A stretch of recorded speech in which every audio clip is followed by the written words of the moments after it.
All right, it's almost time to turn back those clocks for potentially the last time. Daylight saving time ends at 2 a.m. local time wherever you are on Sunday. But on March 15th, this past year, the U.S. Senate unanimously passed the Sunshine Protection Act. That's a bill to make daylight saving time year-round. The bill would next have to pass in the House and then move potentially onto President Biden's desk for approval. So let's go ahead and bring in an expert on all this, meteorologist Andrew Brightman. Yeah, and Andrew, we've been talking about this for a while, trying to do this, and it seems like we're getting closer. But how much of a permanent change will this have to people? It has a lot more impacts than I think a lot of people realize. And also, there's sometimes confusion. Annie, we've talked about this. What we're on right now, that is daylight savings time. When we fall back, that is what we call standard time, which basically existed before World War I. So I kind of dove into the history a little bit and then also talked to an expert on what it means for us to actually have daylight saving time year round. So first, again, this weekend, those clocks are going to fall back.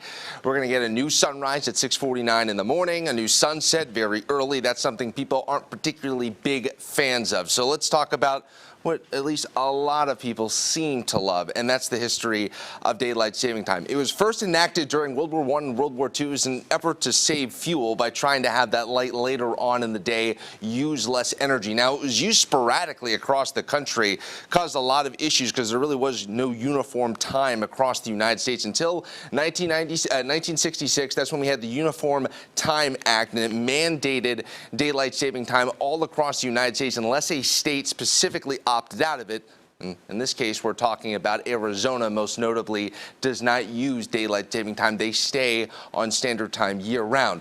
Year-round daylight savings time was tried in 1974 during the energy crisis, but people hated it. Kids had to start taking flashlights to school. Road crossers need to wear reflective clothing. There also were reports of 8 children in Florida actually killed walking to school in the dark because of that very late sunrise. So I wanted to talk to an expert about this, about what that means, not having that extra light.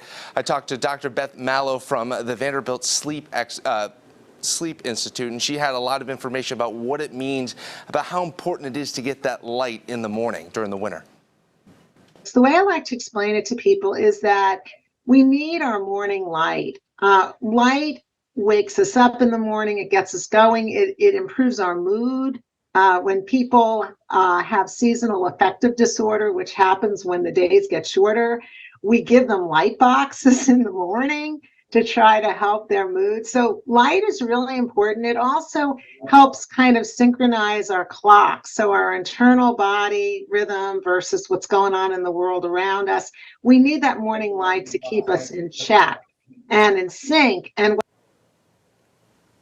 yeah, and coming up at 5 o'clock, I'll be talking about just how late the sunrise will be all across the country if we actually made daylight saving time year-round, and also the specific groups that really sort of have the most to lose by maybe gaining an hour of light later on in the day. Oh, man, you want that summer longer, but again, it kind of messes up your circadian rhythm. So, and it really isn't that much more productive. No, you're more productive in the morning. At least that's how I like to think. At least you get more done in the morning compared to the afternoon and evening hours. Arizona, they don't change. Yep. Right. Andrew, thank you.